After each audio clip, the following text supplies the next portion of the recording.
అంశాన్ని ధ్యానించుకుంటాం. సో నా కొడుకు 10th క్లాస్ అయిపోయింది. అయిపోయిన తర్వాత వాడిని జాయిన్ చేయాలి ఇంటర్మీడియట్లో జాయిన్ చేయాలి కదా. మరి జాయిన్ చేయాలంటే మన అట్లనే 10th అయిపోయినటువంటి పిల్లలందరూ లేదంటే ఇంటర్ అయిపోయిన తర్వాత డిగ్రీ కోర్సు ఇంజనీరింగ్ కోర్సు ఏంటని చెప్పేసి వీటి గురించి ఆలోచనలు చేస్తూ ఉంటాం. ఆలోచన చేస్తున్నా చేయము, నెక్స్ట్ ఏం చేయాలి ఆలోచన చేస్తుంది. తర్వాత ఏంటి అనేటువంటి ఆలోచన మనకు ఒకటి ఉంటుంది. అట్లాగే ఏం చేస్తాము, పెద్దల దగ్గరికి వెళ్ళి కూడా ఆలోచనలు తీసుకుంటాం. మన ఇరుగురు వారి దగ్గర నుంచి ఆలోచనలు తీసుకుంటాం. శ్రేయోభిలాషుల దగ్గర నుంచి ఆలోచనలు తీసుకుంటాం. తీసుకొని ఒక శ్రేష్టమైనటువంటి ఆలోచనను మనం నిర్ణయంగా మార్చుకుంటాం. ఒక మంచి ఆలోచనను మనం ఏం చేస్తాము, నిర్ణయంగా మార్చుకుంటాము. ఆ నిర్ణయము వారికి జీవితాన్ని ఇస్తుంది. అయితే మనం తీసుకునేటువంటి ఆలోచనలు ఎట్టి విధంగా ఉంటున్నాయి, మనము చేసేటువంటి నిర్ణయాలు ఎట్టి విధంగా ఉంటాయి అనేటువంటి దాన్ని బట్టి మన యొక్క జీవితము సాగడం అనేది ఉంటుంది.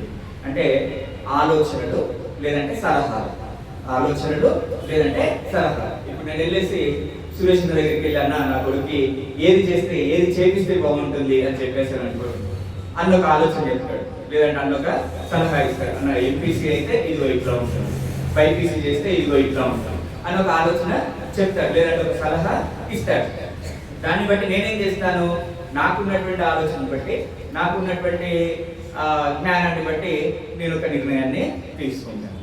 తీసుకుని వాడికి ఏది మంచిదో ఆ నిర్ణయాన్ని నేను ముందుకు తీసుకురావడానికి ప్రయత్నం చేస్తాను. అంటే విధంగా మన యొక్క ఆలోచనలే, మన యొక్క సలహాలే నిర్ణయాత్మకమైనట్టుగా ఉంటాయి.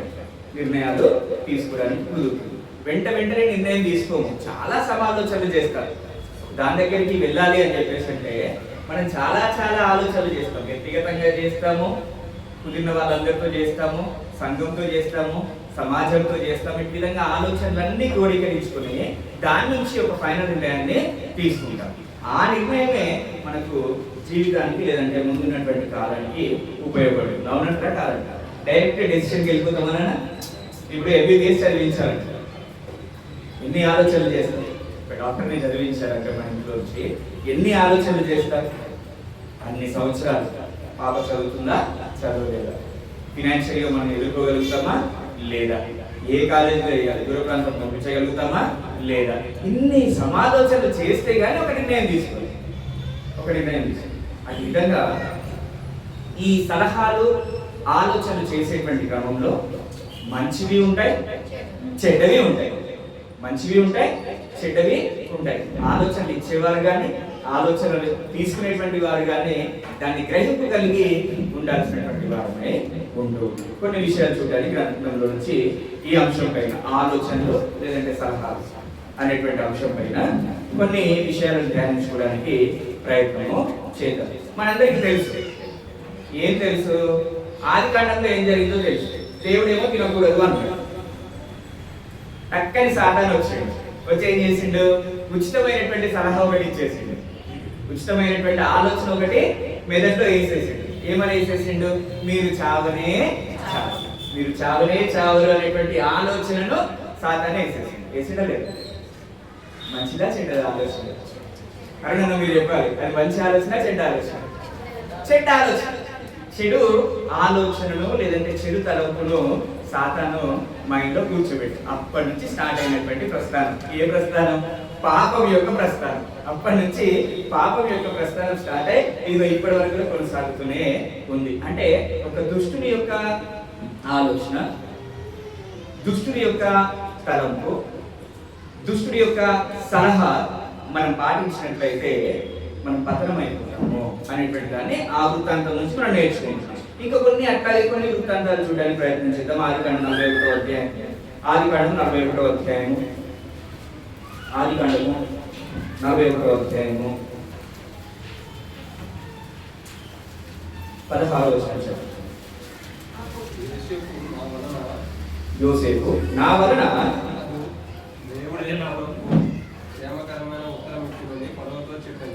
ఫరోకి ఒక కళ వచ్చిందంట. ఫరోకి ఇక్కడ ఉన్నటువంటి వృత్తాంతాన్ని చెప్తున్నాను. ఫరోకి ఒక కళ వచ్చింది. కళ వచ్చినప్పుడు యోసేపే దీనికి సరైనటువంటి వాడు అని చెప్పేసి వాళ్ళ మాట వీళ్ళ మాట వినేసి యోసేపును పిలిపించిన తర్వాత యోసేపుకి కళ ఎక్స్ప్లెయిన్ చేసిన తర్వాత ఇప్పుడు యోసేపు పలుకుతున్నటువంటి మాటలను మనం చదువుకుంటున్నాం. 16వ వచనం. యోసేపు నా వలన కాదు, దేవుడే ఫరోకు క్షేమకరమైన ఉత్తరం ఇచ్చునని ఫరోతో చెప్పాడు. నా వల్ల కాదు, ఇదిగో ఈ ఆలోచన చెప్పేది ఎవరంట? దేవుడే ఈ ఆలోచన చెప్తున్నాడు. 28వ వచనం. నేను ఫరోతో చెప్పు మాట ఇదే, దేవుడు తాను చేయబోతున్నది ఫరోకు చూపించాను. ఇదిగో ఐగుప్తు దేశం అంతటను బహు సమృద్ధి. అంటే దేవుడే చూపెడుతున్నాడు. అయ్యా నా మాట కాదు, ఇది దేవుడే చెప్తున్నటువంటి మాట, దేవుడే ఇస్తున్నటువంటి ఆలోచన అని చెప్పేసి యోసేపు చెప్పినట్టుగా మనం చూస్తాం. ఇప్పుడు 33 నుంచి 37 వరకు క్రమంగా చదువుతున్నాం. కాబట్టి ఫరో వివేక జ్ఞానము గల ఒక మనుషుని చూచుకొని ఐగుప్తు దేశం మీద అతని నియమింపవలెను. అది యోసేపు రెడ్డి రాజుకు ఒక మంచి సలహా ఇస్తున్నాడు, రాజుకి ఒక మంచి ఆలోచన చెప్తున్నాడు. మళ్ళొకసారి చదువుతున్నాను అదే వచనం. కాబట్టి ఫరో వివేక జ్ఞానములు గల ఒక మనుషుని చూచుకొని ఐగుప్తు దేశం మీద అతన్ని నియమింపవలెను అని చెప్పేసి యోసేపు ఇక్కడ ఒక చక్కటి ఆలోచన ఫరోకి చెప్పుచున్నట్లుగా మనం చూస్తా ఉన్నాం. అయ్యా కరువు రాబోతుంది కాబట్టి జ్ఞానం కలిగినటువంటి వారిని ఒకరిని చూసుకొని నువ్వు ఈ దేశం మీద అతన్ని నియమించు. మంచి ఆలోచన కాదు. రాజు విన్నాడా లేదా నన్ను ఆలోచనని? యోసేపు చెప్పినటువంటి ఆలోచనని, సలహాను రాజు స్వీకరించినట్లుగా మనం గమనించగలుగుతాం. తర్వాత విషయం ఉందో మన దగ్గర తెలుసు. దాని ద్వారా ఏం జరిగింది? అట్టి మంచి సలహా స్వీకరించినందుకు ఏం జరిగింది? ఆ దేశంలో కరువు రాదు, ఆ దేశ ప్రజలందరూ బ్రతికింపబడ్డారు. అంతేకాకుండా ఐగుప్తు జనాంగం అంతా కూడా దాని వల్ల బ్రతికినట్లుగా ఆ ఒక్క సలహా, ఒక్క శ్రేష్టమైనటువంటి ఆలోచన వల్ల అక్కడ ఉన్నటువంటి దేశ ప్రజలు, అదే విధంగా ఐగుప్తు జనాంగం అంతా కూడా మరి బ్రతికినట్లుగా మనము చూస్తూ ఉన్నాం. ఆలోచన యోసేపు శ్రేష్టమైనటువంటి ఆలోచన ఇచ్చాడు. మాకు అంశంలో ఉన్నామని అందరము. ఏంటి మన అంశం? ఏంటి? ఆలోచన లేదంటే సలహా. దుష్టుడు వచ్చిండు ఆదాము దగ్గరికి, దుష్ట తలంపుని ఇచ్చిండు, దుష్ట సలహా, చెడ్డ ఆలోచన చెప్పిండు, పతనం అయిపోయాడు. ఇప్పుడు యోసేపు రాజుకు ఒక సలహా ఇస్తున్నాడు. అయ్యా జ్ఞానం కలిగినటువంటి వారిని ఏర్పరిచి దేశం మీద అధిపతిగా నియమించు అని చెప్పేసి చెప్తున్నాడు. చెప్పినప్పుడు ఫరో ఆ మనుషులవి నువ్వే ఎందుకు కావద్దు అని చెప్పేసి యోసేపునే ఏర్పరిచినట్టుగా మనం చూస్తూ ఉంటాం. తద్వారా అక్కడ ఉన్నటువంటి సంగతులన్నీ కూడా మనందరికీ తెలుస్తాయి. కాబట్టి ఒక మంచి సలహా ఇచ్చాడు.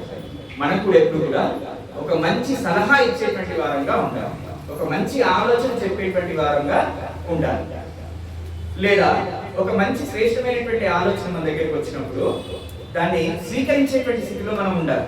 అది చిన్నవాడా పెద్దవాడా, నాకంటే ఘనుడా నాకంటే అల్పుడా అనేటువంటి ఆలోచన పక్కన పెట్టి, ఎందుకంటే యోసేపు ఎక్కడుండే? జైల్లో ఉండే. ఎక్కడుండే? జైల్లో ఉండే.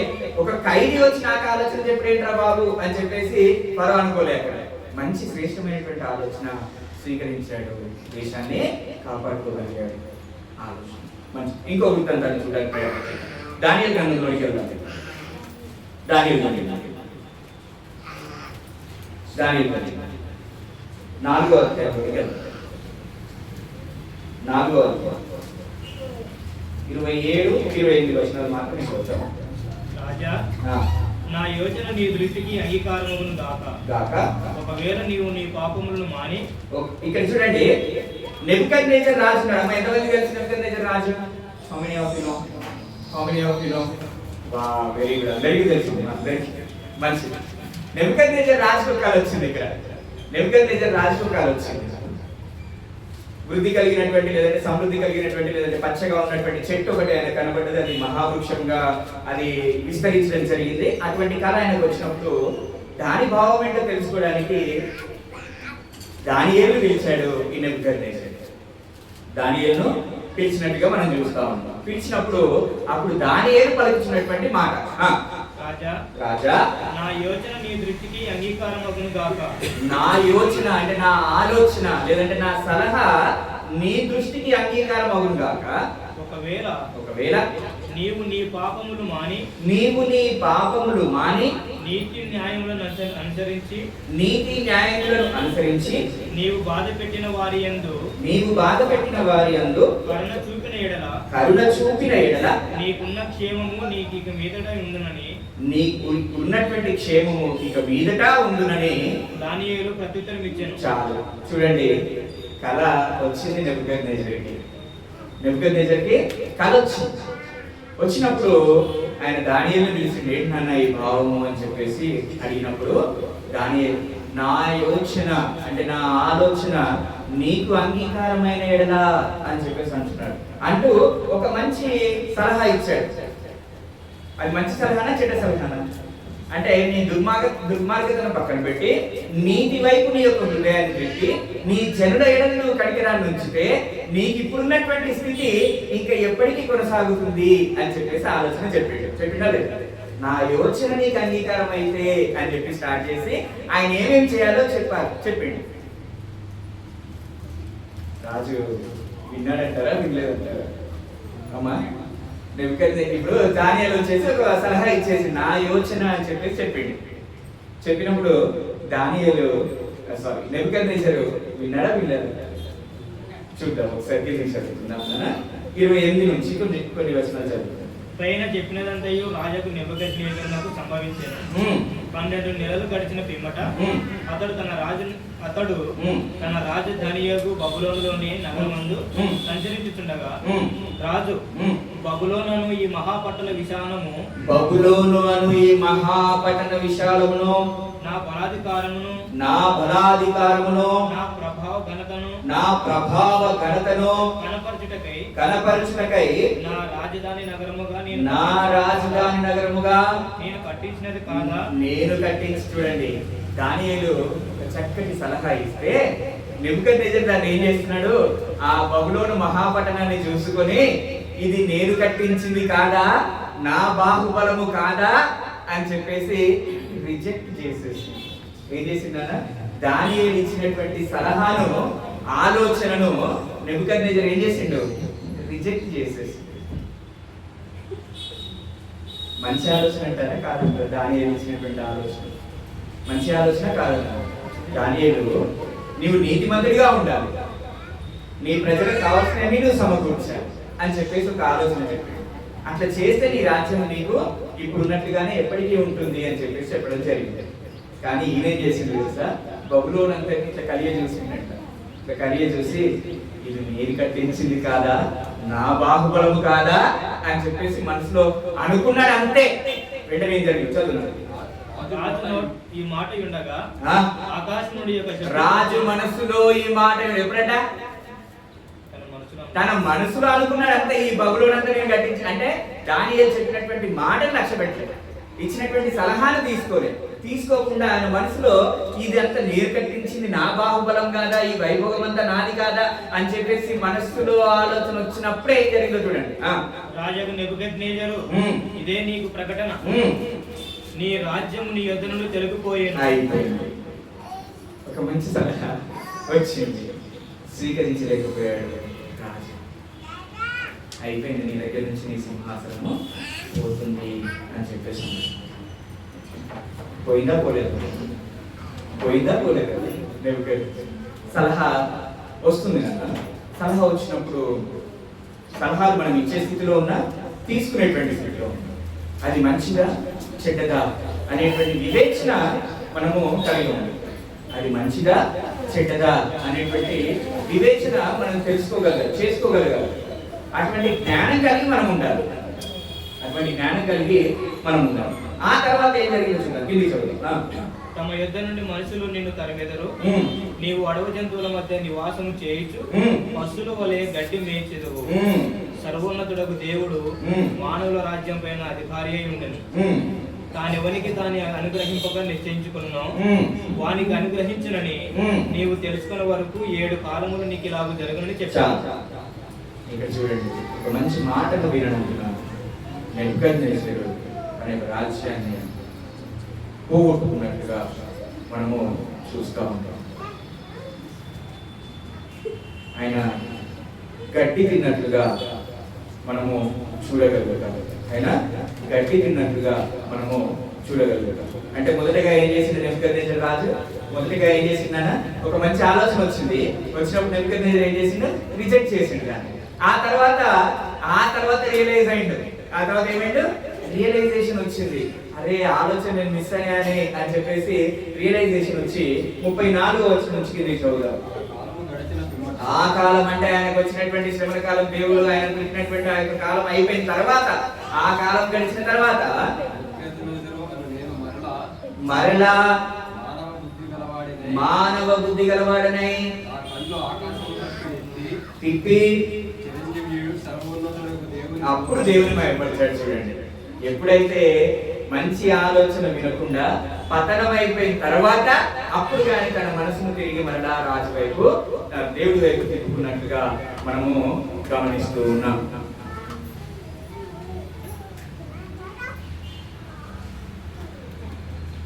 మంచిది.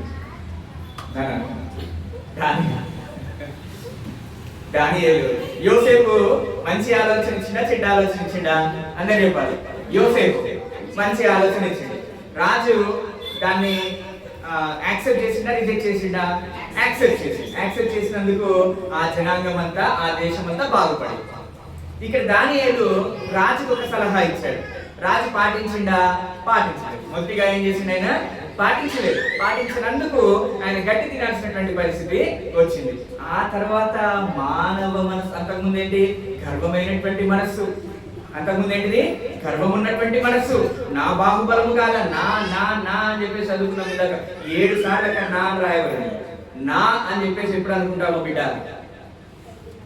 నా అని చెప్పి మనం ఎప్పుడు అనుకుంటాము? అప్పుడే మన 18 సార్లు బాగా గుర్తుపెట్టుకోండి. నా అని చెప్పేసి అనుకోలేదు. మన, ఎప్పుడు కూడా మన, దేవుని, లేదంటే మన, దేవుని, మన, నా అని చెప్పేసి అక్షరం మనకు వచ్చింది అని చెప్పేసి అంటే అక్కడి నుంచే మన యొక్క పతనము స్టార్ట్. కాబట్టి చాలా జాగ్రత్త. నెబుకద్నెజర్ నా నా నా నా నా ఓహో నీకు దేవుడు కావాలా బిడ్డ, దేవుడు కాదా బిడ్డ అని చెప్పేసి కొడితే గడ్డి. ఆ తర్వాత తిరిగి మరలా మనసు కొనుక్కొని అయ్యా నీ దేవుడే గొప్పడు అని చెప్పేసి ప్రకటించడము జరిగింది. ఇంకొన్ని చూడడానికి ప్రయత్నం చేద్దాం. వెళ్ళి నిర్గమాకాండంలోకి వెళ్దాం. అందరం కూడా నిర్గమాకాండము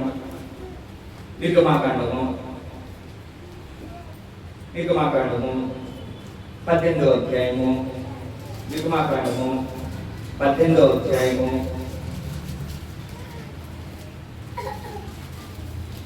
13 నుంచి కొన్ని వచనాలు. ఒకవేళ ఆలస్యం అవుతుందంటే గురించి చదువుతాం.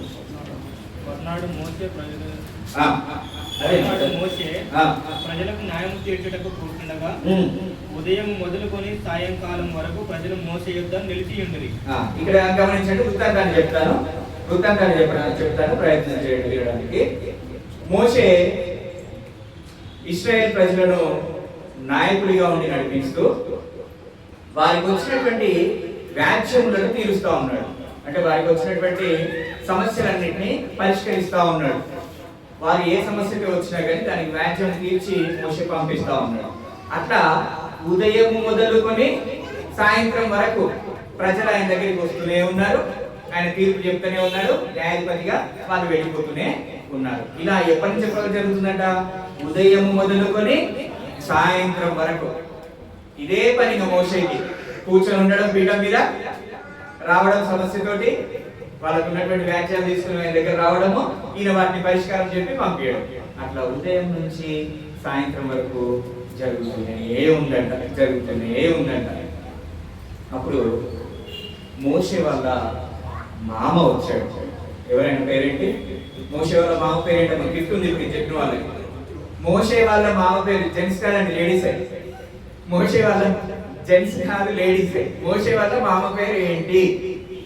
వెరీ గుడ్, అందరు చెప్పారు బాగానే. మోషే వాళ్ళ మామ పేరు అందరు లేడీస్ అందరు చెప్పారు. ఇప్పుడు జెంట్స్ చెప్తారేమో చెప్తారు. మోషే వాళ్ళ మామ పేరు ఏంటి? ఇత్రో మామ వచ్చిండు మోషే దగ్గరికి. గుర్తుపెట్టుకోండి ఇంకా ఎప్పటికైనా. మోషే వాళ్ళ మామ పేరు ఏంటి? ఇత్రో వచ్చిండు మోషే దగ్గరికి. వచ్చేసి నాయన నువ్వు చేస్తున్నటువంటి పని బాగానే ఉంది, నువ్వు చేస్తున్నటువంటి పని చాలా మంచి పని, కాకపోతే నీకు అది భారం ఎక్కువ. నీకు అది భారం ఎక్కువ. నీ పని భారాన్ని సులువు చేసుకోవడానికి, నీ పని భారాన్ని సులువు చేసుకోవడానికి నువ్వు ఏర్పరచుకో అని చెప్పేసి చెప్పడం జరిగింది. ఒకసారి 23-24 వచనాలు. దేవుడు ఇలా చేయుటకు నీకు సెలవిచ్చిన ఎడల నీవు ఈ పని చేయొచ్చు, దాని భారమును సహింపగలవు, మరియు ఈ ప్రజలందరూ తమ తమ చోట్లకు సమాధానముగా వెళ్ళుదురని చెప్పాను. కొంచెం పై వారు ఎల్లప్పుడూ ప్రజలకు న్యాయము తీర్చవలెను, గొప్ప వ్యాజ్యములన్నిటినీ నీ యొద్దకు తేవలెను, ప్రతి అల్ప విషయమును వారే తీర్చువచ్చును. వారు నీతో 19వ వచనాన్ని చదువుతాను చూడండి. కాబట్టి నా మాట విను, నేను నీకు ఒక ఆలోచన చెప్పేదను. జాగ్రత్తగా గమనించండి వాక్యాన్ని. నిర్మాకాండము 19వ అధ్యాయము, క్షమించండి 18వ అధ్యాయము 19వ వచనం. కాబట్టి నా మాట విను, నేను నీకు ఒక ఆలోచన చెప్పేదను. ఇతరులు ఏం చెప్తున్నాడమ్మా మోషే తోటి? నేను నీకు ఒక ఆలోచన చెప్తాను మోషే, నా మాట అని చెప్పేసి అంటూ దేవుడు నీకు తోడై ఉండను, ప్రజల పక్షమున నీవు దేవుని సముఖమునందు ఉండి వారి వాక్యములను దేవుని యొద్దకు తేవలను. నీవు వారికి ఆయన కట్టడలను ధర్మశాస్త్ర విధులను బోధించి వారు నడవలసిన త్రోవను వారు చేయవలసిన కార్యములను వారికి తెలుపవలను. మరియు నీవు ప్రజలందరిలో సామర్థ్యము, దైవభక్తి, సత్యాసక్తి కలిగి లంచగొండులు కాని మనుషులను ఏర్పరచుకొని 1000 మందికి ఒకనిగాను, 100 మందికి ఒకనిగాను, 50 మందికి ఒకనిగాను, 10 మందికి ఒకనిగాను వారి మీద న్యాయాధిపతులను నియమించవలెను. అర్థమవుతుందమ్మా? ఈయన ఒక్కడే ఆ పని చేస్తున్నాడు.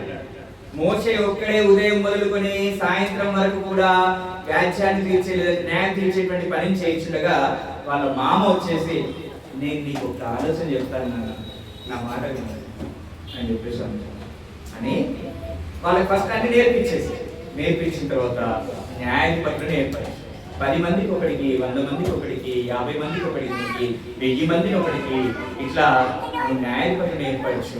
నీ పని సులభం అవుతుంది, దేవుని తట్టు నీ ఎక్కువ పని చేయగలుగుతావు అనేటువంటి స్థితిలో అక్కడ ఇద్దరు ఒక సలహా ఇచ్చాడు. పాటించాడా లేదా అమ్మా? పాటించాడా లేదా మోషే? పాటించాడు.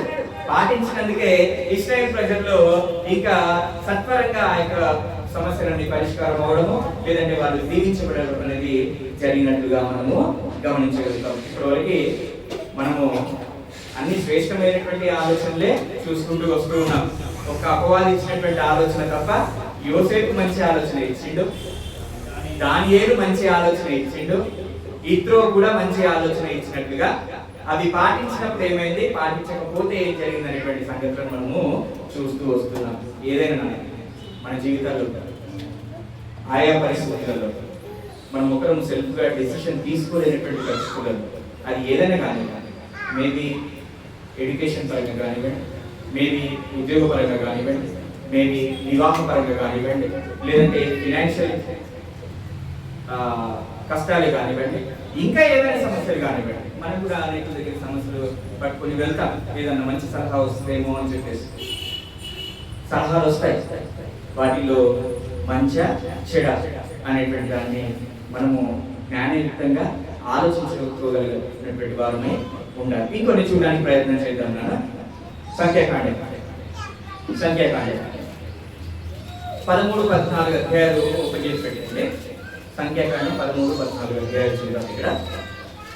ఇక్కడ జరుగుతున్నటువంటి విషయం, వీళ్ళు కానానుకి చేరుకునేటువంటి క్రమంలో, కానాను కైవసం చేసుకునేటువంటి క్రమంలో ఒక్కొక్క గోత్రం నుండి మోషే ఒక్కొక్క గోత్రం నుండి 12 మంది వేగు చూడడానికి పంపిస్తాడు. ఒక్కొక్క గోత్రం నుంచి ఒక్కొక్కటి. ఒక్కొక్క గోత్రం ఎన్ని గోత్రాలు ఉన్నాయన్న ఇశ్రాయేల్లో? 12 గోత్రాలు ఉన్నాయి. ఒక్కొక్క గోత్రంలో నుండి ఒక్కొక్కరిని వేగు చూడడానికి పంపిస్తాడు కానాని దేశానికి. ఎవరు ఎవరు ఎవరు పంపిస్తారు?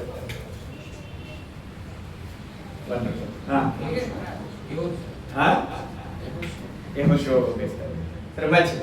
అక్కడికి వెళ్ళిన తర్వాత వాళ్ళు పట్టుకొని వస్తారు, రిపోర్ట్ పట్టుకొని వస్తారు. వేయించడానికంటే ఆ దేశం ఎట్లుంది, అక్కడ ఉన్నటువంటి వారు ఎటు స్థితిలో ఉన్నారు, అక్కడ పండేటువంటి పంట ఏంటి, అక్కడ ఎంత సైనిక బలం ఉంది, ఇదిగో వాటి గురించి మొత్తం కూడా చూసి రమ్మని చెప్పేసి 12 మందిని పంపిస్తారు.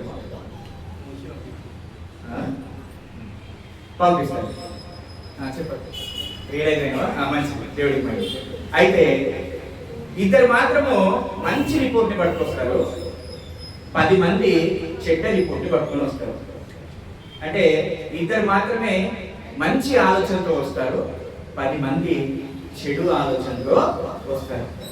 అదొక వేగు చూడడానికి పంపించినప్పుడు 12 గోత్రాలు ఉన్నాయి కదా, ఒక్కొక్క గోత్రం నుంచి ఒక్కొక్కరిని, అంటే 12 మందిని కనానికి వెళ్ళి దాని స్థితిగతులు ఏంటో తెలుసుకొని రండి అని చెప్పేసి పంపిస్తారు. పంపించినప్పుడు ఇద్దరేమో ఒక సలహా, ఒక ఆలోచనతో వస్తారు, 10 మంది ఏమో ఒక ఆలోచనతో వస్తారు. ఆ ఇద్దరు ఎవరయ్యా అని చెప్పేసి అంటే ఎవరు? ఆ ఇద్దరు ఎవరు మంచి ఆలోచనతో వచ్చినటువంటి వారు ఎవరు? యెహోషువ, కాలేబు. అంటే ఇప్పుడు పంపించింది ఎవరు? వేయించడానికి పంపించింది మోషే. యెహోషువ, మోషే. మంచి ఎవరు? ఇద్దరేమో మంచి రిపోర్ట్ ని తీసుకొని వచ్చారు. యెహోషువ, కాలేబు తీసుకొచ్చేసి చెప్పింది. 10 మంది కూడా వాళ్ళ రిపోర్ట్ తీసుకొని వచ్చారు. తీసుకొని వచ్చేసి వాళ్ళ రిపోర్ట్ ని చెప్పింది.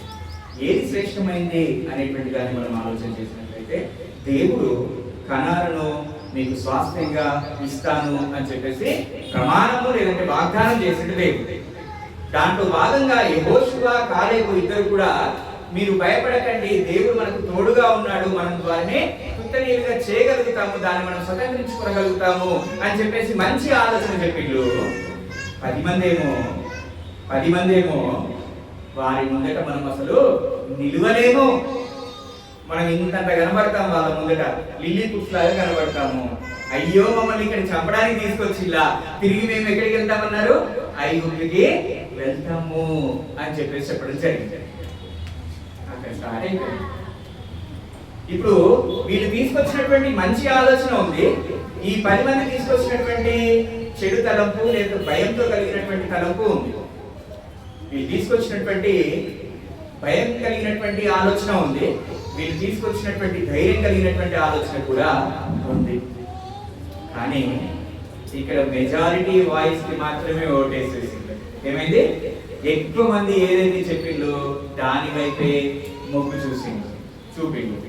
అందుకు వాళ్ళ ప్రయాణము 11 రోజుల ప్రయాణము 40 సంవత్సరాల ప్రయాణమే. ఎన్ని రోజులలో వెళ్ళొచ్చు వాళ్ళు? 11 రోజులలో వెళ్ళిపోవచ్చు వాళ్ళ ప్రయాణం. కానీ ఇదిగో ఇక్కడ వాళ్ళు అనుకున్నటువంటి దాన్ని బట్టి ఆ 10 మంది చెప్పినటువంటి మాటనే స్థిరపరచుకొని వాళ్ళ ప్రయాణాన్ని కొనసాగించడం జరిగింది. అట్లా వాళ్ళు 11 రోజుల్లో వెళ్ళాల్సిన దాన్ని 40 సంవత్సరాల ప్రయాణంగా మార్చుకున్నారు. అంటే దేవుని యొక్క మాట వినకుండా మనుషుల యొక్క మాట, మెజారిటీ వాయిస్ విన్నారు కానీ గాడ్స్ వాయిస్ వాళ్ళు వినలేదు. కాబట్టి ఏమైపోయారు? 40 సంవత్సరంలో అరణ్యంలో ప్రయాణం చేస్తారు. అసలైతే ఎన్ని రోజులు చేయాలి? 11 రోజులలో ఆ ప్రయాణం ముగుస్తుంది. అటువంటి 40 సంవత్సరాలు పట్టింది. ఒక ఆలోచన, ఒక తేడా ఆలోచన అంతే. 2 వచ్చాయి. మంచి ఆలోచన వచ్చింది, చెడు ఆలోచన వచ్చింది. భయం పెట్టించేటువంటి ఆలోచన వచ్చింది, ధైర్యం కలిగించేటువంటి ఆలోచన వచ్చింది. భయం కలిగించేటువంటి ఆలోచన వైపు తిరిగారు. వారి యొక్క ప్రయాణాన్ని 40 సంవత్సరాలుగా మార్చారు. మీరు 13-14 అధ్యాయాలు ఇంటి దగ్గర చదువుకోవడానికి ప్రయత్నము చేయండి. సంఖ్యాకాండం 13వ అధ్యాయం 31-32, తర్వాత 14వ అధ్యాయము 1 నుంచి 4 వచనాలు మనం చదువుకుంటే ఇప్పుడు నేను చెప్పినంతా మీకు తెలుసు. సంఖ్యాకాండం 13వ అధ్యాయం 31-32 వచనాలు, అదేవిధంగా 14వ అధ్యాయం 1 నుంచి 4 వచనాలు మీరు చదువుకుంటే ఇప్పుడు నేను చెప్పినటువంటి కథ కూడా అర్థమవుతుంది. ఆ 2 అధ్యాయాలు చదివితే ఈ స్టోరీ అంతా కూడా మీకు మనసున పడుతుంది. కాబట్టి సంఖ్యాకాండంలో కాలేబు, యెహోషువ మంచి ఆలోచన చెప్పిండు. మిగిలినటువంటి 10 గోత్రాలు కూడా తప్పటి లేదంటే భయం కలిగించేటువంటి ఆలోచన చెప్పిండు. దీనికే ఓటేసిండు. ప్రయాణాన్ని అరణ్యపాలు చేసుకున్నారు. ఎన్ని సంవత్సరాలు? 40 సంవత్సరాలు. సలహా, ఆలోచన ఏది మంచిది, ఏది శ్రేష్టమైనది, ఏది మనకు ఉపయోగపడేది, ఏది మనల్ని ఇబ్బంది పెట్టేది అనేది మనకు ఉండాలి వివేచన జ్ఞానం. ఇంకొంచెం ముందుకు వెళ్ళడానికి ప్రయత్నించండి. మొదటి రాజుల గ్రంథానికి వెళ్దామంటారు.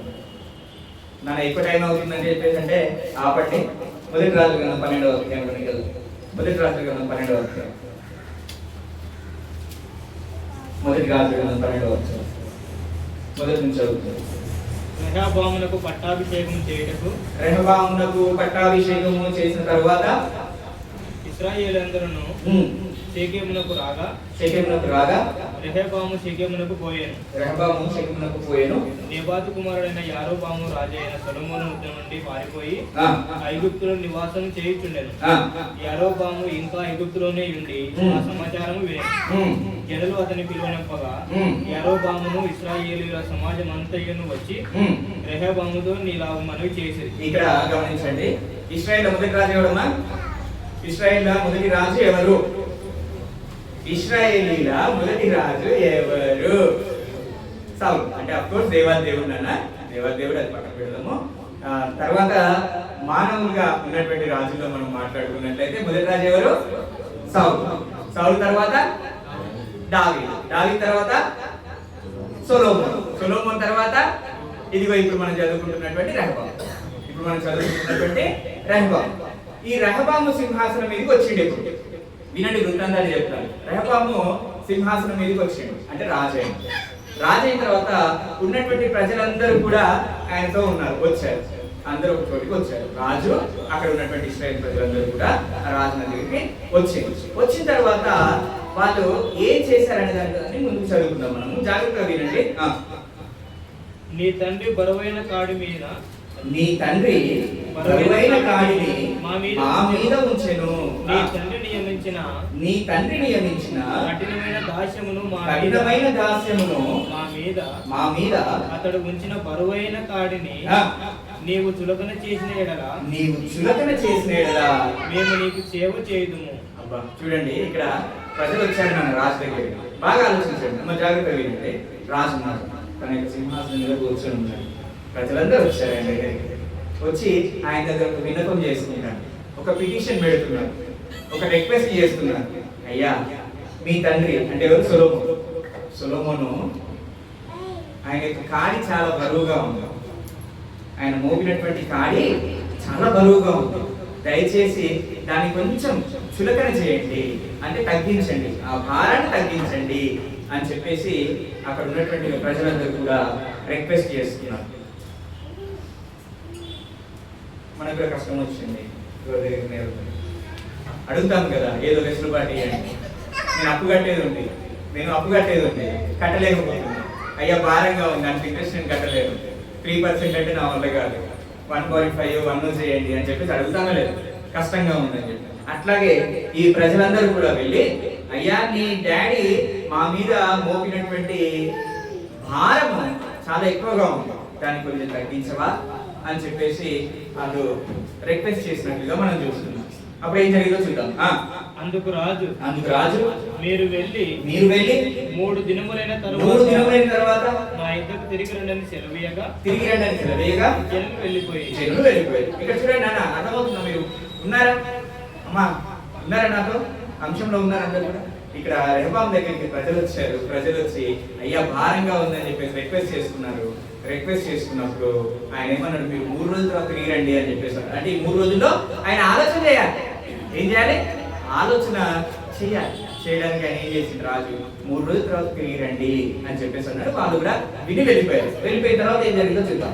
అప్పుడు రాజైన రెహబాము తన తండ్రి అయిన సొలొమోను బ్రతికి ఉన్నప్పుడు అతని సమ్ముఖం మందు సేవ చేసిన పెద్దలతో ఆలోచన చేసి ఈ జనులను ఏమి ప్రత్యుత్తరం ఇచ్చేదనని వారిని అడగగా, వారు ఈ దినములనే నీవు ఈ జనులకు దాసుడవై వారికి సేవ చేసి మృదువైన మాటలతో వారికి ప్రత్యుత్తరం ఇచ్చిన ఎడల వారు సదాకాలము నీకు దాసులవుదరని. అయితే అతడు రెహబాము దగ్గరికి జనులు వచ్చేసి రిక్వెస్ట్ చేసిన తర్వాత ఆ రాజు ఆయన తండ్రి దగ్గర ఉన్నటువంటి పెద్దలను పిలిచాడు. అంటే సొలొమోను దగ్గర ఎవరైతే పెద్దలు ఉన్నారో వారిని పిలిచి ఇదిగో ప్రజలు ఇట్లా నన్ను రిక్వెస్ట్ చేసిండు, దీనికి ఏం చేద్దాం అని చెప్పేసి అడిగినప్పుడు పెద్దలు ఒక మంచి సలహా ఇచ్చారు. నువ్వు అట్లాగే చెయ్యి. ఏం చేయి? నువ్వు అట్లాగే చెయ్యి. మృదువైనటువంటి మాటలతో నువ్వు మాట్లాడు. వారి యొక్క కాడిని కొంచెం తగ్గించు. అప్పుడు నీకు వారి జీవిత కాలం అంతా నీకు వాళ్ళు సేవ చేస్తారు అని చెప్పేసి చెప్పడం జరిగింది. ఇది మంచి ఆలోచన అంటారా? కాదండి. ఇది మంచి ఆలోచన కాదు, మంచి సలహానే కాదు అమ్మా. పెద్దలు రాజా నువ్వు మృదువైనటువంటి మాటతో మాట్లాడు, వారికి ఉన్నటువంటి కాడిని కొంచెం తగ్గించు, అప్పుడు నీకు వాళ్ళందరూ కూడా జీవితకాలం అంతా కూడా సేవ చేస్తారు అని చెప్పేసి చెప్పారు పెద్దలు. మంచి ఆలోచన కాదు, మంచి ఆలోచన, మంచి ఆలోచన. అయితే ఆయన ఏం చేసిండో చూద్దాం. అయితే అతడు పెద్దలు తనతో చెప్పిన ఆలోచనను నిర్లక్ష్య పెట్టి తనతో కూడా పెరిగిన యవ్వనులను పిలిచి ఆలోచన అడిగి వారికి ఇలాగ ప్రశ్న వేసి. ఇప్పుడు చూడండి, రెహబాము దగ్గర సమస్య వచ్చింది. సమస్య వచ్చినప్పుడు ఆయన అడ్వైజరీ కమిటీ దగ్గరికి వెళ్ళిండు. అడ్వైజరీ కమిటీలో ఉన్నటువంటి పెద్దలు ఫస్ట్ చాలా శ్రేష్టమైనటువంటి ఆలోచనలు ఇచ్చిండు. ఇచ్చినప్పుడు వారి మాటను నిర్లక్ష్య పెట్టి ఎక్కడికి వెళ్ళిండంటే ఇప్పుడు ఆయన ఎక్కడికి వెళ్ళిండు? యవ్వనస్తుల దగ్గరికి వెళ్ళిండు. అందుకనే సంఘంలో దేవుడు పెద్దల వ్యవస్థను ఏర్పాటు చేసిండు. సంఘంలో పెద్దలు మంచి ఆలోచనలు ఇస్తారు, శ్రేష్టమైనటువంటి ఆలోచనలు ఇస్తారు, అనుభవంతో కూడినటువంటి సలహాలు ఇస్తూ ఉంటారు. సంఘము దారి తప్పిపోకుండా సెట్ చేస్తూ ఉంటారు వాక్యానుసారంగా. అందుకు పెద్దల వ్యవస్థ ఉంది. అప్పుడు కూడా పెద్దలే ఉన్నారు రాజు దగ్గర. ఆ పెద్దలనే పిలిచాడు ఫస్ట్. వీళ్ళే మాట వినకుండా నిర్లక్ష్య పెట్టి ఇప్పుడు ఎక్కడికి వెళ్ళిండు? యవనస్తులతో వెళ్ళిండు. యవనస్తుల దగ్గరికి వెళ్ళి అరే ఈ సమస్య వచ్చింది, మనం ఏం చేద్దాం చెప్పండి అని చెప్పేసి అంటే వాళ్ళు అన్నటువంటి మాటలు మనం చదువుకోవాలి ఒకసారి. అప్పుడు అతనితో కూడా ఎదిగిన ఆ యవనస్తులు ఈ ఆలోచన చెప్పిరి. నీ తండ్రి మా కాడిని బలమైనదిగా చేశాను కానీ నీవు దానిని సులభంగా చేయవలెనని నీతో చెప్పుకొనిన ఈ జనులకు ఇలాగూ ఆజ్ఞ ఇమ్ము. నా తండ్రి నడుము కంటే నా చిటికన వేలు పెద్దదిగా ఉండాలి. నా తండ్రి నడుము కంటే నా చిటికన వేలు పెద్దదిగా ఉండడం భయంకరమైనటువంటి మాట చెప్పండి. అర్థమవుతుందా మీకు? అంటే మా నాన్న పెట్టినటువంటి ట్యాక్సెస్ కన్నా, మా నాన్న పెట్టినటువంటి భారం కన్నా నేను పెట్టేటువంటి భారము ఇంకా ఎక్కువ ఉంటుంది. ఇంకా ఆయన నడుము కన్నా నా చిటికన వేలు పెద్దది. అంటే ఆయన ఆలోచన 10 అంతులు అయితే నా ఆలోచన 100 అంతులు. ఆయన 10% మీకు కష్టపెడితే నేను 100% మిమ్మల్ని కష్టపెడతానని చెప్పేసి చెప్పు అని చెప్పేసి అన్నారు. ఇప్పుడు చెప్పండి, పెద్దల ఆలోచన బాగుందా? యవనస్తుల ఆలోచన బాగుందా? ఎవరి ఆలోచన బాగుంది? పెద్దల ఆలోచన బాగుంది. కానీ ఈయన యవనస్తుల ఆలోచన విని వెళ్ళి జనులతో అదే మాట చెప్పినట్లుగా మనం చూస్తాం. నా తండ్రి మా మీద బరువైన కాడిని పెట్టాను, సరే నేను ఆ కాడిని ఇంకా బరువుగా చేయదును. నా తండ్రి చెబుకలతో మిమ్మల్ని శిక్షించాను, సరే నేను కొరడాలతో మిమ్మల్ని శిక్షించుదును. 3వ దినమందు నా యుద్ధ. కాబట్టి ఇశ్రాయేలు వారందరూ రాజు తమ విన్నపమును వినలేదని తెలుసుకొని రాజుకి ఇలాగు ప్రత్యుత్తరం ఇచ్చాను. దావీదులో మాకు భాగమేది? యెష్షయి కుమారుని యందు మాకు స్వాస్థ్యము లేదు. ఇశ్రాయేలు వారలారా మీ గుడారములకు పోవుడి. దావీదు సంతతి వారలారా మీ వారిని మీరే చూసుకునండి. చూడండి చాలు. ఇశ్రాయేలు వారలారా మీ ఇళ్ళకు మీరు వెళ్ళిపోండి, దావీదు వారలారా మీ ఇళ్ళకు మీరు వెళ్ళిపోండి. రాజ్యము 2గా చేరుతుంది. ఒక తప్పుడు సలహాను విన్నందుకు రాజ్యము 2గా విడిపోయింది. ఒకటిగా ఉన్నటువంటి 12 గోత్రాలు 10 గోత్రాలు ఒకవైపు, 2 గోత్రాలు ఇశ్రాయేలు వారందరూ కూడా 10 గోత్రాలు ఒకవైపు వెళ్ళిపోయింది. దావీదు సంతతి వారలారా మీరు చూసుకోండి. అయిపోయింది. ఒక్క చెడు ఆలోచన వినందుకు రాజ్యము 2గా చీలిపోయింది. కాబట్టి ఆలోచన ఇచ్చేటప్పుడు కానీ ఆలోచన తీసుకునేటట్టుగా చాలా జాగ్రత్తగా ఉంటాడు. రాజు వివేచన జ్ఞానం కోల్పోయి చెడ్డ ఆలోచనను విని రాజ్యాన్ని 2 ముక్కలుగా చేసింది. ప్రధానమైనటువంటి కారణం రాజ్యము 2గా విడిపోవడానికి ఒక చెడ్డ సలహా కారణమైంది. ఈరోజు మనం ఇచ్చేటువంటి సలహా రాజ్యాన్ని కూల్చేస్తుందా, రాజ్యాన్ని నిలబెడుతుందా? రాజ్యం అంటే ఇక్కడ మన కుటుంబం అనుకోండి, సంఘం అనుకోండి, సమాజం అనుకోండి, మనము ఎక్కడైతే పని చేస్తున్నామో అక్కడ ఉన్నటువంటి వాతావరణం అనుకోండి, ఏదైనా మనం ఇచ్చేటువంటి సలహాతో కట్టబడుతుందా, పడగొట్టబడుతుందా అనేటువంటి దాన్ని మనం జాగ్రత్తగా వివేచన కలిగి మన యొక్క సలహాలు సూచనలు ఇస్తూ ఉండాలి. వీళ్ళరా చాలా సందర్భాలలో ఆయన పనిని జరిగిస్తున్నటువంటి క్రమంలో కూడా ఆయన పిల్లల నాన్న వెళ్ళి మాట్లాడకండి మంచిది. 2 సమూయేలు గ్రంథానికి వెళ్దాం. 2 సమూయేలు గ్రంథము 13వ అధ్యాయానికి వెళ్దాం. 2 సమూయేలు గ్రంథము 13వ అధ్యాయము. 2వ సమూయేలు గ్రంథము 13వ అధ్యాయము మొదటి వచనం నుంచి కొన్ని వచనాలు చూద్దాం. తర్వాత దావీదు కుమారుడు అబ్షలోమునకు తామారను ఒక సుందరవతియగు సహోదరి ఉండగా. ఇక్కడ మనం చూసినట్లయితే అబ్షలోము అని ఒక అతను ఉన్నాడు, ఆయనకు ఒక చెల్లి ఉంది. అబ్షలోము అని చెప్పేసి ఒక అతను ఉన్నాడు, ఆయనకు ఒక చెల్లి ఉంది. ఆ చెల్లి చాలా అందంగా ఉంటున్నాడు. ఉన్నప్పుడు అమ్నోను అని చెప్పేసి ఒక ఆయన ఉన్నాడు, ఆయనకు ఆ చెల్లి మీద కనుబడి మనోవిచారం పెట్టుకుంటాడు. ఆయన అంటే ప్రేమిస్తాడు, మనోవిచారాన్ని పెట్టుకున్నప్పుడు వాళ్ళ ఫ్రెండ్స్తో చెప్తాడు కదా, చెప్పుకుంటారు కదా, ఫ్రెండ్తో చెప్పాడు. ఆ ఫ్రెండ్తో చెప్పినప్పుడు అక్కడ మనము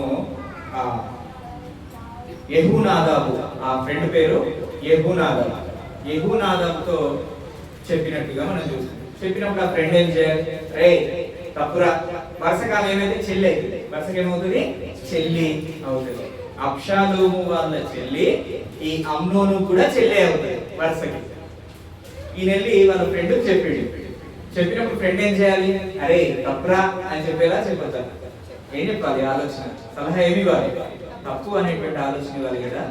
అంటే ఇవ్వలేదంటారు. మంచి మాస్టర్ ప్లాన్ వేసాను, మామూలు ప్లాన్ కాదు, మాస్టర్ ప్లాన్. ఏంటి? నీకు జబ్బు వచ్చినట్టు నటించి, ఎట్లా నటించాలంట? నీకు రోగం వచ్చినట్టు నటించి మంచం మీద పడుకొని ఉండు. దావీదు వస్తాడు నిన్ను చూడడానికి, ఆయనతో నీ ఆలోచన చెప్పు, ఆమె ద్వారా నేను అన్నం తినాలి అని చెప్పేసి అనుకుంటున్నా అని చెప్పేసి చెప్పు. దావీదు ఆమెను పంపిస్తాడు. వచ్చినప్పుడు ట్రాప్ చేస్తాడు. మాస్టర్ ప్లాన్ కదా. ఫ్రెండ్ ఎంత మంచి సలహా ఇచ్చాడు. మన ఫ్రెండ్స్ మన కుటుంబంలో వాళ్ళు కూడా ఇదిగో వేరే వాళ్ళకి హాని చేయడానికి చక్కటి సలహాలు ఇస్తా ఉంటారు. నాన్న ఈయన చక్కటి సలహా ఇచ్చాడా? ఇచ్చిండే సేమ్ ఆయన ఉన్నట్టు ఈ డైరెక్టర్ ఎట్లా చెప్పిండో ఈయన కూడా అట్లనే పాటించిండు. తర్వాత హత్య చేయబడ్డాడు. అబ్షాలో మూకుంటాడు, వాళ్ళ అన్న వచ్చి చంపి పడేస్తాడు. కాబట్టి ఏ సలహా స్వీకరిస్తున్నాం, ఏ సలహా మనము స్వీకరిస్తున్నాం అనేటువంటి దాన్ని రెహబాము చెడ్డ సలహా, రాజ్యం పోయింది. అమ్నోను చెడ్డ సలహా, జీవితం పోయింది. నెబుకద్నెజరు చెడ్డ సలహా, రాజ్యం పోయింది. ఆదాము అవ్వ చెడ్డ సలహా, పాపానికి ప్రవేశం కలిగింది. ఏ సలహా ఇస్తున్నాము, ఏ సలహా తీసుకుంటాం. ఇంకా చివరిగా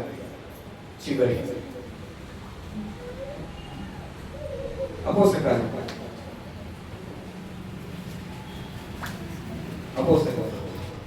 21వ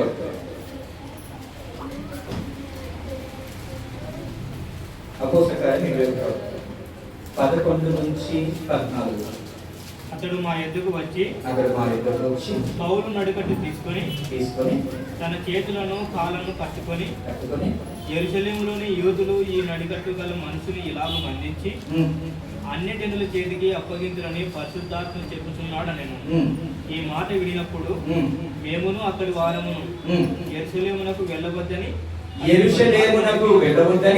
అతని బతిమాలుకొంటిమి గాని. ఎవరిని బతిలాడుతున్నారట? పౌలును బతిలాడుతున్నారు. అక్కడ ఉన్నటువంటి వారందరూ కూడా, పౌలు శ్రేయోభిలాషులందరూ కూడా పౌలును నువ్వు యెరూషలేమునకు వెళ్ళకూడదు అని చెప్పేసి అన్నారంట. ఒక సలహా ఇస్తున్నారు పౌలునకి, నువ్వు యెరూషలేమునకు వెళ్ళొద్దు అని చెప్పి సలహా ఇస్తున్నా. పౌలు ఇదెందుకు మీరు ఏడ్చి నా గుండె బద్దలు చేసేదే? మీరు ఎందుకు నా గుండెను బద్దలు చేస్తున్నారు? మీరు ఏడుస్తున్నారు ఎందుకు? నా గుండెను మీరు ఎందుకు బద్దలు చేస్తున్నారు? నన్ను ఎందుకు ఆపుతున్నారు? నేనైతే ప్రభువైన యేసు నామము నిమిత్తము యెరూషలేములో బంధింపబడుటకు మాత్రమే కాదు గాని చనిపోవుటకును. అంటే దేవుని యొక్క పనిని జరిగించటకు మనకి ఎన్నో ఆటంకపరమైనటువంటి సలహాలు వస్తూ ఉంటాయి, ఆలోచనలు పుడుతూ ఉంటాయి. దేవుని పనిని ఆటంకపరచడానికి మనకు వివిధ రకాలైనటువంటి ఆలోచనలు, సలహాలు వస్తూ ఉంటాయి. ఇప్పుడు ఎందుకులే బ్రదర్, ఏంటది? ఇప్పుడు ఎందుకులే బ్రదర్, విపరీతమైనటువంటి ఎండు ఉంది, ఇప్పుడు ఎందుకులే బ్రదర్. అమ్మో, ఇంత వర్షంలో నా దేవుడి పని, అంత దూరమా దేవుడి పని అని చెప్పేసి ఏం చేస్తున్నాం? రకరకాల ఆలోచనలు వస్తాయి, రకరకాల సలహాలు వస్తూ ఉంటాయి. కానీ పౌలేమన్నాడు దేవుడి గురించి, నేను అక్కడికి వెళ్ళడమే కాదు కానీ నా ప్రాణాన్ని ఇవ్వడానికి నేను సిద్ధపడ్డాను. అటు విధంగా ఏది శ్రేష్టమైనటువంటిదో మనము వివేచన. యెషయా గ్రంథము 9వ అధ్యాయము. యెషయా గ్రంథము ఈ ప్రవచనం అందరికీ నోట్లో ఉండాలన్న. యెషయా గ్రంథము 9వ అధ్యాయం. ఏలయనగా మనకు శిశువు పుట్టెను, కుమారుడు అనుగ్రహించబడెను, ఆయన భుజం మీద రాజ్యభారం ఉండును, ఆశ్చర్యకరుడు, ఆలోచనకర్త. ఇది అండర్లైన్ చేసుకోవాలి. ఆశ్చర్యకరుడు, ఆలోచనకర్త. అంటే దేవుడు ఇచ్చేటువంటి ఆలోచన, అంటే యేసుక్రీస్తు ప్రభువారే ఆలోచనకు కర్త అయి ఉన్నాడు. ఏ ఆలోచనలు మనకు వచ్చినా కానీ మన ఆలోచన ఎవరితో పాటుగా ఉండాలి? యేసుక్రీస్తు ప్రభువారితో ఉండాలి. ఆయన ఇచ్చేటువంటి ఆలోచనగా మన ఆలోచన ఉండాలి. అర్థమవుతుందా? ఆలోచనకర్త. మన ఆలోచనలకు కర్త ఎవరు అవ్వాలి? యేసుక్రీస్తు ప్రభువారు. అప్పుడు ఎప్పుడైనా కానీ మనం శ్రేష్టమైనటువంటి వారితో ముందుకు వెళ్ళగలుగుతాము అనేటువంటి విషయం. ఒక చివరి భాగం గురించి చాలా ఉన్నాయి కానీ దినవృత్తాంతంలో మొదటి గ్రంథము 12వ అధ్యాయము. మొదటి దినవృత్తాంతంలో గ్రంథము 12వ అధ్యాయము. మొదటి దినవృత్తాంతంలో గ్రంథము 12వ అధ్యాయం 32వ వచనం. మొదటి దినవృత్తాంతంలో ఇశ్శాఖారు గోత్రంలో సమయోచితమైనటువంటి జ్ఞానము కలిగి ఇశ్రాయేలీయులు చేయదగినదేదో దానిని ఎరిగి ఉన్నటువంటి అధిపతులు 200 సమయోచితమైనటువంటి ఆలోచన కలిగిన వాళ్ళంట. ఎంతమంది ఉన్నారంట? 200. ఇశ్శాఖారు గోత్రంలో సమయోచితమైనటువంటి ఆలోచన జ్ఞానం కలిగినటువంటి వారు ఎంతమంది ఉన్నారంట? 200 మంది. ఈ రోజు మన స్థానిక సంఘంలో సమయోచితమైనటువంటి ఆలోచన జ్ఞానం కలిగినటువంటి వారు ఎంతమంది? దేవుడు వారి గురించి చెప్తున్నాడు ఒక సాక్ష్యం. ఇశ్శాఖారు గోత్రంలో 200 మంది ఉన్నారంట సమయోచితమైనటువంటి జ్ఞానం కలిగినటువంటి వారు. వారి మాట అందరూ వింటున్నారంట. అంటే ఎంత మంచి జ్ఞానం కలిగినటువంటి వారు, ఎంత చక్కటి ఆలోచన చేసేటువంటి వారు. అటు విధంగా మనం కూడా ఆలోచనకర్త అయినటువంటి శ్రీమంతులకు ఆ యొక్క యేసుక్రీస్తు ప్రభువారి సహాయంతో అతి శ్రేష్టమైనటువంటి ఆలోచన జ్ఞానం కలిగి ముందుకు వెళ్ళాల్సినటువంటి వారమై ఉంటూ ఉన్నాం. అటు కృప దేవుడు అందరికీ అనుగ్రహించును గాక. ఆమేన్.